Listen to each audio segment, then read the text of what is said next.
In a world full of technology and trade, globalization is extremely affecting the way we live, work, and consume. From the clothes we wear to the shoes on our feet. These are just some of the many products that we use every day, but are created hundreds of miles away from us and made by the hands of people that we will probably never see.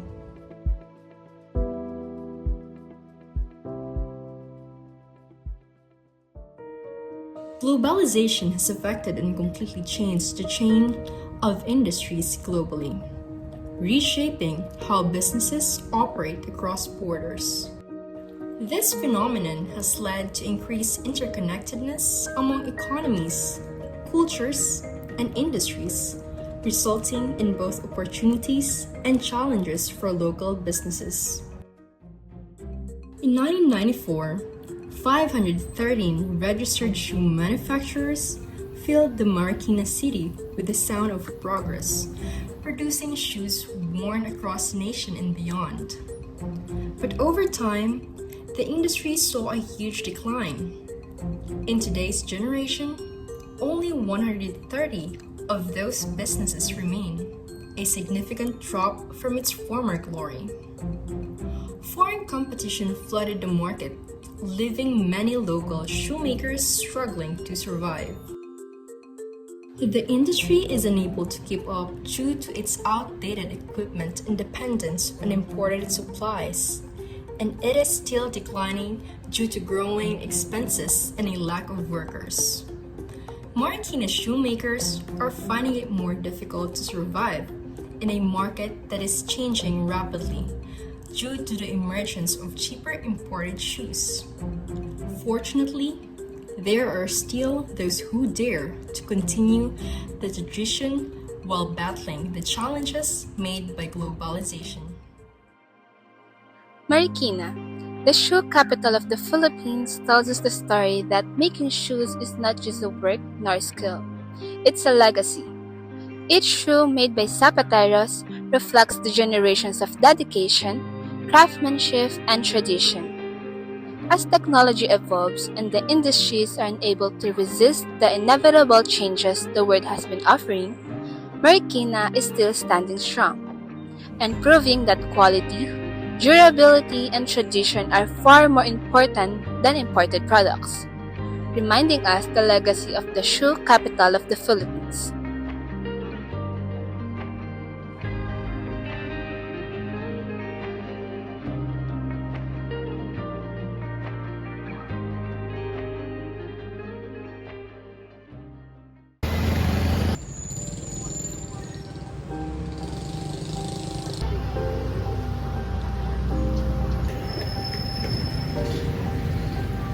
Here in the city of Marikina, a family continues a tradition of Filipinos for over 100 years, making shoes.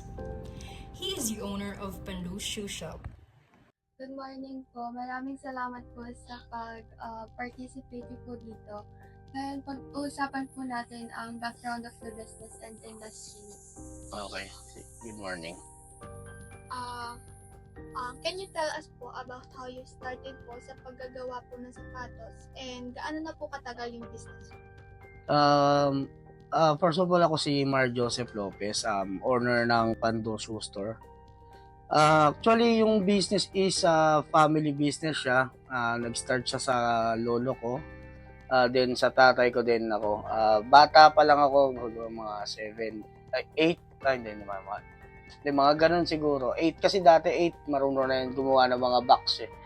So yun nga, 8 pa lang ako, grade 2, naalala ko kasi. So mga 7, 8 nga, gumagawa na ako, tumutulong na ako sa paggawa namin. Dati, nag-start kami sa bahay lang eh. Nagdi-distribute kami sa mga malls like Santa Lucia, Robinsons, yung mga ganyan. The Lopez family had been doing this for a long time now. For years, the Lopezes have honored the craft of shoemaking, passing it down for generations, just like many other shoemakers in this city.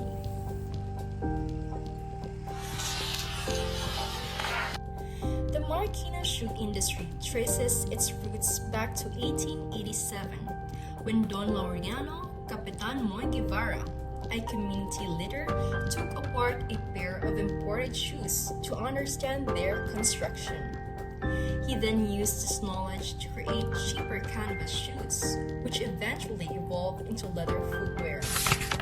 This sparked a local shoemaking boom in Marikina, with workshops springing up throughout the city.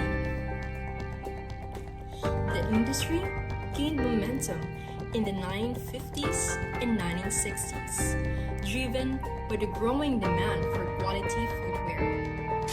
Marikina's shoemakers were known for their craftsmanship and attention to detail, producing a wide variety of styles, from everyday shoes to bespoke creations. By the 1970s and 1980s, Marikina had become the shoe capital of the Philippines, which is shoe industry employing thousands of workers and contributing significantly to the local economy. However, as time passed by, new challenges emerged. The zapateros of Marikina found themselves struggling and feeling pressured from globalization. Cheaper and mass-produced shoes imported from other countries gradually changed the shoe industry, forcing the shoemakers to adapt to the environment. For Sir Lopez, he thinks that it is only necessary to develop or even change some of their business strategies to stay relevant. Paano po nakakaapekto or nakapagpabago ang globalisasyon sa negosyo niyo po at sa araw-araw nitong operasyon?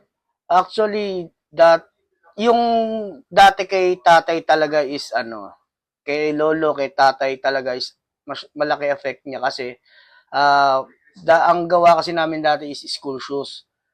So, yung school shoes kasi yung dumarating from other country is talaga sobrang mura.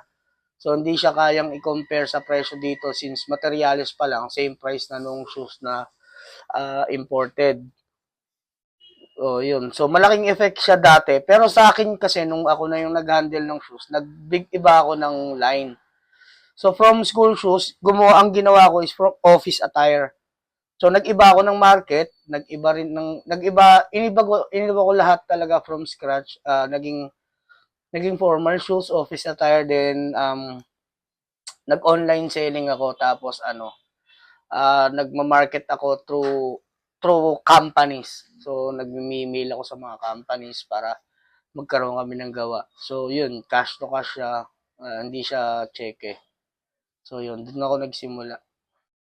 Nakikita niyo po ba ang globalization bilang isang opportunity din para po sa business niyo ngayon? Tulad po ng pag-export po ng mga products niyo o ng mga sapatos niyo po sa ibang lugar or pakikipag-collaborate po sa mga bigger companies? Yan ang wala sa hindi ko naisip palabas ng item ko or ng mga products natin. Sa mga big brands, wala rin akong balak may pag-collab. Kumbaga, lang to meron kasing parang humahad lang din sa akin since wala na rin kasi talagang makuha ang mga sapatero. So, hindi ko na rin siya parang pinaplan na mag-export or makapag-join force sa mga big brands since yun nga. Ang pinakabata ko kasi na sapatero ngayon is 60 years old na talaga. So, wala kasing sumunod sa yapak namin, kagaya ko. Ako, 1988 ako. Pero yung mga kabatch ko is wala talagang naging sapatero kundi ako lang. Sa kabatch ko, kung sa school namin, ako lang talaga yung nakaline sa sapatos. Kumbaga, 1:1 million talaga yung naging sapatero sa batch ng 1988. So, yun nga. Hindi ko na siya naging plan para mag-export o kumbaga, waiting na lang ako na mag-iba ng negosyo after 5 to 10 years siguro. Pinakamatanda ako is 76 years old. Actually, pinagre-resign ko na yung mga yan, pero wala. Hindi, mahirap talaga kasi ito lang ang alam nilang trabaho and wala na rin talaga mag-a-accept sa kanila kundi ako lang. So, So, madaling sabi, parang yung business is halong kawang gawa, then business na rin. Kasi syempre, mga kasama pa ng, yun nga, panahon pa ni tatay, sila na yun, hanggang ngayon, sila pa rin yun. So, yun, hindi ko sila mabitawan din. Making shoes is a difficult procedure that calls for patience and talent. Each shoemaker starts by cutting and meticulously choosing premium leather, then customizing the piece to fit. The hand stitching, which is the next step, makes sure that every stitch is accurate and sturdy.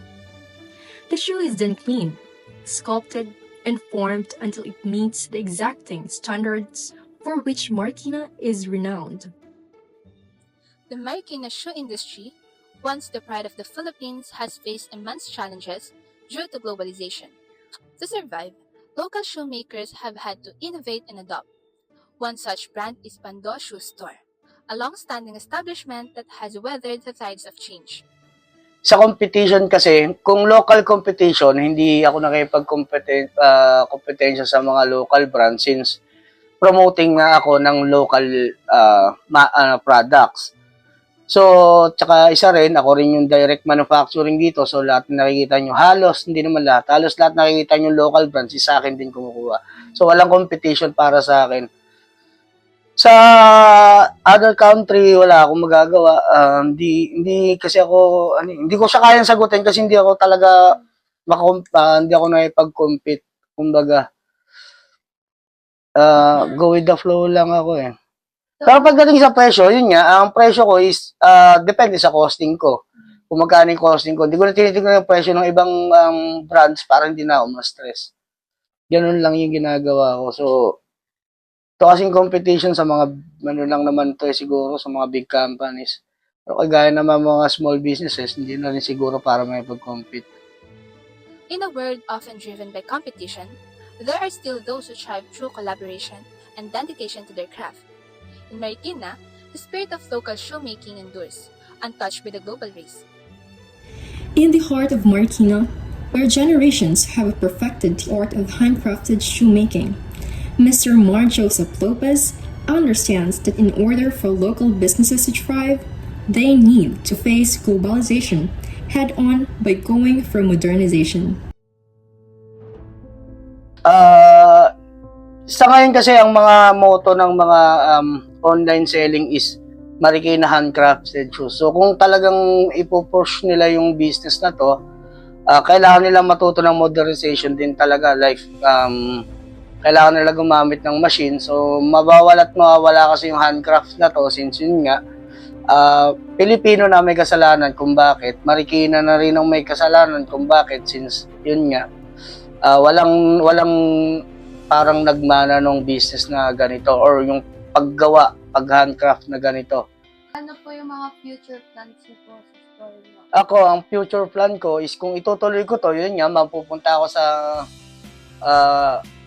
machine-made. Pero, 50 machine-made, 50 handcraft since gagawa ko ng operator service. So, kumbaga, instead of chapatero, machine yung maglalapat, pero may tao pa rin. Hindi kagaya nung sa ibang other country na conveyor siya.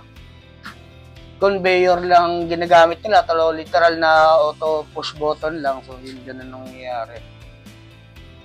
In an industry struggling to retain its artisans, his focus remains not on expansion, but preservation, holding on to the legacy of craftsmanship in a world that's changing faster than ever.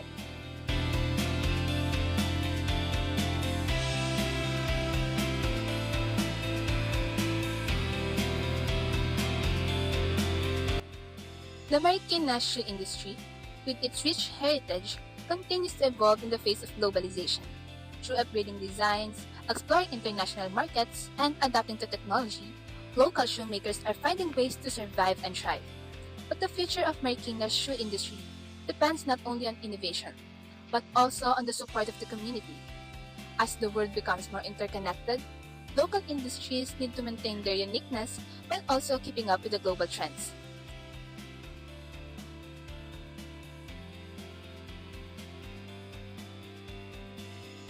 Support local, help revive the Marikina shoe industry.